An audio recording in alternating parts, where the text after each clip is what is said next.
నీళ్లు లేవు, వస్తే నీళ్లు కూడా అరకొర వస్తా ఉన్నాయి, ప్రెజర్ లేదు. అదేమంటే మీదికెళ్ళి నీళ్లు రావట్లేదని చెప్పేసి అధికారులు ఇబ్బంది పడే పరిస్థితి ఉన్నది.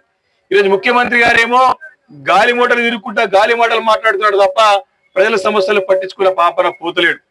ఆయన ఒకటి కళ.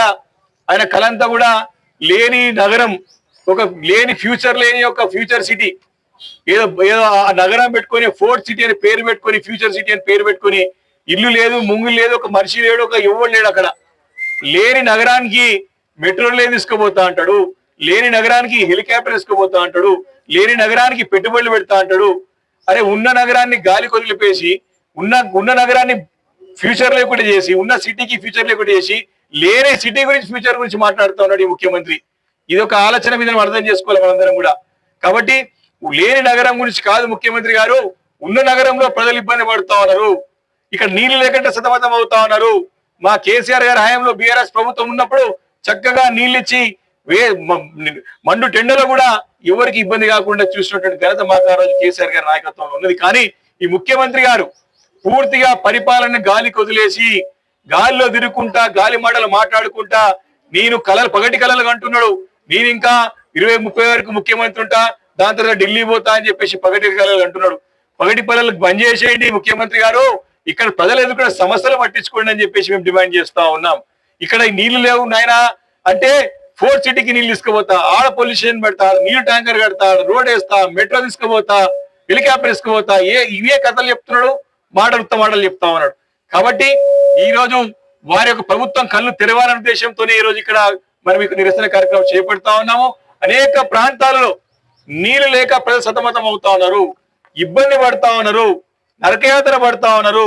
ఇదే కనుక కొనసాగితే ఇదే నీటి సమస్య మీరు తక్షణం కుత్బుల్లాపూర్ ప్రాంతం కాక హైదరాబాద్ నగరంలో అనేక ప్రాంతాల్లో తాగునీటి సమస్య వస్తా ఉన్నది. గతంలో ట్యాంకర్లు ఉంటుండే కేసీఆర్ గారు రాకముందుకు, కేసీఆర్ గారు వచ్చిన తర్వాత ట్యాంకర్లు బంద్ అయిపోయినాయి. తెలుసుగా ట్యాంకర్లు చూసినావా మనం? ట్యాంకర్లు బంద్ అయిపోయినాయి. మళ్ళీ ఈయన వచ్చిండు మన ట్యాంకర్లు కనబడుతున్నాయి. ట్యాంకర్లు దొరుకుతలేవు అవి కూడా. కాబట్టి మళ్ళీ ట్యాంకర్లు చుట్టూ తిరగాల్సినటువంటి అవసరం, మళ్ళీ మహిళలు బిందెలు పట్టుకొని ట్యాంకర్లు కూడా కుట్టడం పంచాయతీలు మళ్ళీ స్టార్ట్ అయింది. కాబట్టి ఈ సమస్యని పరిష్కరించాల్సిన బాధ్యత ముఖ్యమంత్రి గారి పైన ఉన్నది. ఈ యొక్క మున్సిపల్ అడ్మినిస్ట్రేషన్ శాఖ వారి దగ్గరనే పెట్టుకున్నాడు. కాబట్టి దీని గురించి ప్రత్యేక శ్రద్ధ వహించాల్సిన ముఖ్యమంత్రి గాలికి వదిలేసినాడు. కాబట్టి ఆయన కళ్ళు తెరవాలనే ఉద్దేశంతోనే ఈ రోజు మనం ఈ ధర్నా కార్యక్రమం చేపట్టినాము. ఈ సమస్య కూడా పరిష్కారం కాకపోతే రాబోయే రోజుల్లో ఖచ్చితంగా ముఖ్యమంత్రి రేవంత్ రెడ్డి గారు జూబ్లీహిల్స్ ఇల్లు ముట్టడి చేస్తామని చెప్పి హెచ్చరిస్తామని చెప్పి సందర్భంగా ముఖ్యమంత్రి గారు నిద్రపోతే కాదు, నిద్ర లేవాలి. ఇక్కడ ప్రజలు ఎదుర్కొన్న సమస్యలు తెలుసుకోవాలి. నువ్వు ఎంపీ ఉన్నప్పుడు ప్రజలను పట్టించుకోలేడా, ముఖ్యమంత్రి అయినావు మళ్ళా పట్టించుకునే పాపన పోతలేవు. కాబట్టి నిధులు ఇస్తలేవు, నీళ్లు తీసుకురాలేకపోతా ఉన్నావు. కాబట్టి ఘోరంగా విఫలమైనటువంటి ముఖ్యమంత్రి రేవంత్ రెడ్డి గారు ఈ రోజు. అయినా వీరిని వదిలిపెట్టే ప్రసక్తే లేదు. మీరు ఖచ్చితంగా నీటిని పెంచాలి. ఇక్కడ చాలా ప్రాంతాల్లో జగిదిరుగుట్ట కానీ, సురారం కానివ్వండి, ఈ రోజు చింతల్ డివిజన్ కానివ్వండి, అనేక ప్రాంతాల్లో, అదేవిధంగా రింగ్ రోడ్ దగ్గర కానివ్వండి, కొంపల్లి దుల్లపల్లి ప్రాంతాల్లో అనేక ప్రాంతాలలో నీటి సమస్య వస్తా ఉన్నది. డ్రైనేజ్ వ్యవస్థకి డబ్బులు లేవు, బోర్డు దగ్గర డబ్బులు ఇస్తానికి ప్రత్యేకమైనటువంటి నిధులు కేటాయించడంలో ముఖ్యమంత్రి గారు విఫలమవుతా ఉన్నారు. బోర్డు నష్టాల్లో ఉంది, దాన్ని కాపాడుకోవాల్సిన బాధ్యత ప్రభుత్వం పైన ఉన్నది.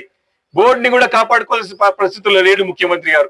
అన్ని చేయమంటున్నాడు, అన్ని పండుగలు చేయమంటాడు, ముందుకు పోమంటాడు, కానీ రూపాయి మాత్రం ఇస్తలేడు ఇక్కడ బోర్డుకి. కాబట్టి కేవలమైన కాసుల వేటలోనే ఉన్నాడు. కేవలం అవినీతితో డబ్బులు మూటలని ఢిల్లీకి మోసే ప్రయత్నం ఉన్నాడు తప్ప ఇక్కడ హైదరాబాద్ కానివ్వండి, తెలంగాణ రాష్ట్రాన్ని పట్టించుకున్నటువంటి పాపన పోతలేడు ముఖ్యమంత్రి గారు అని చెప్పి మీ అందరి దృష్టికి తీసుకొస్తా ఉన్నాం. ఒకటి కాదు, రెండు కాదు, ఏ రాష్ట్రంలో ఎన్నికైనా సరే ఇక్కడికి వెళ్ళి మూటలు తీసుకుపోవాలి. మన కేరళకి తీసుకుపోయాడు, అంతమంది మహారాష్ట్ర తీసుకుపోయాడు, హర్యానా తీసుకుపోయాడు. 7 ఎన్నికలు అయితే ఇక్కడికి వెళ్ళి ఎన్నికలు మూటలు పోవాలి, ఢిల్లీకి మూటలు పోవాలి, అక్కడ ఎన్నికలు నడవాలి.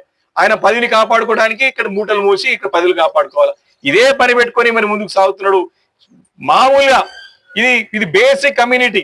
మనకిది చాలా తాగునీటి అనేది చాలా ప్రధానమైనటువంటి ఒక డిమాండ్. ఇది ప్రజలకు అవసరం. ఇది నిత్యావసరంలో చాలా ముఖ్యమైనది తాగునీరు. ఇలాంటి తాగునీరును కూడా అయ్యలేకపోతున్నాడు. ఈ యొక్క శాఖను కూడా తన దగ్గర పెట్టుకుని దాని యొక్క పర్యవేక్షణ లేదు, దానికి డైరెక్షన్ లేదు ముఖ్యమంత్రి గారి దగ్గర. ముఖ్యమంత్రి గారు ఘోరంగా విఫలమైనారు.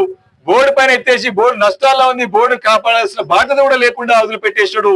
అంతేకాకుండా డ్రైనేజ్ సిస్టమ్లు, సీవరేజ్ సిస్టమ్లు కూడా మరి చుట్టుపక్కల రింగ్ రోడ్ వరకు అని చెప్పిండు. రింగ్ రోడ్ వరకు ఉన్న మున్సిపాలిటీ అన్ని కలిపినాడు.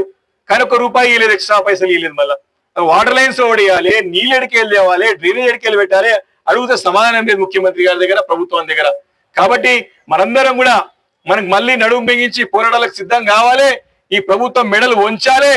ఈ అవినీతిలో కూరుకుపోయిన ప్రభుత్వం, కేవలం కాసుల వేటలో పరిగెత్తుతున్న ప్రభుత్వాన్ని పగటి కలలు కంటున్నటువంటి ముఖ్యమంత్రి గారి మెడలు వంచి మన సమస్య, నీటి సమస్య పరిష్కరించే వరకు మన పోరాటం ఆగబోదని చెప్పేసి కూడా సందర్భంగా నేను మనం చేసుకుంటూ తప్పకుండా మళ్ళీ చెప్తా ఉన్నాం.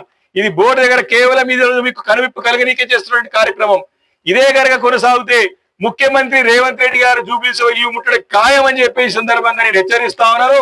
కాబట్టి మనందరం కూడా ప్రతి ఒక్కరం కూడా డెఫినెట్ గా మన ప్రాంతాల్లో మీకు అందరికీ తెలుసు తాగునీటి సమస్య ఎంత జటిలంగా మారుతా ఉన్నదో, రోజు రోజుకి ఎంత ఎక్కువైతుందో చూస్తా ఉన్నాం. గ్రౌండ్ వాటర్ లెవెల్ పడిపోతున్నది, నీళ్ళు వస్తలేవు, వచ్చినా నీళ్ళు వస్తే ప్రెజర్ వస్తలేదు, వచ్చినా గంట సేపటి ఉంటే అర్ధ గంటలు బంద్ అయిపోతున్నాయి.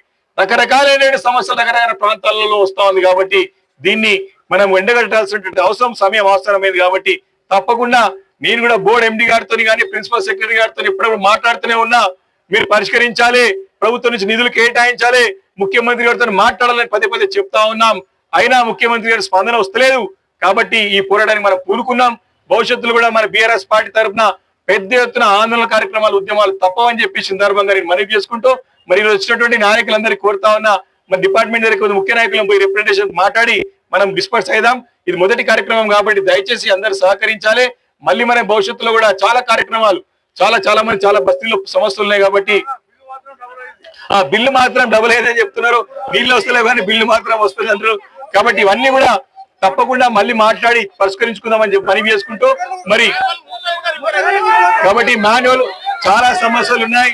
కాబట్టి ఈ బోర్డులో వాటర్ బోర్డు అనేది మరి ఘోరం అంటే ఈ యొక్క నష్టాల్లో కూలిపోయింది. కాబట్టి ప్రభుత్వం ఒక బాధ్యత మరి దీన్ని నిలబెట్టుకోవడం. కాబట్టి ప్రభుత్వం కళ్ళు తెరిచే వారికి మన పోరాటం ఆగదని చెప్పి మనవి చేసుకుంటూ అందరికీ నమస్కారాలు తెలియజేస్తాం.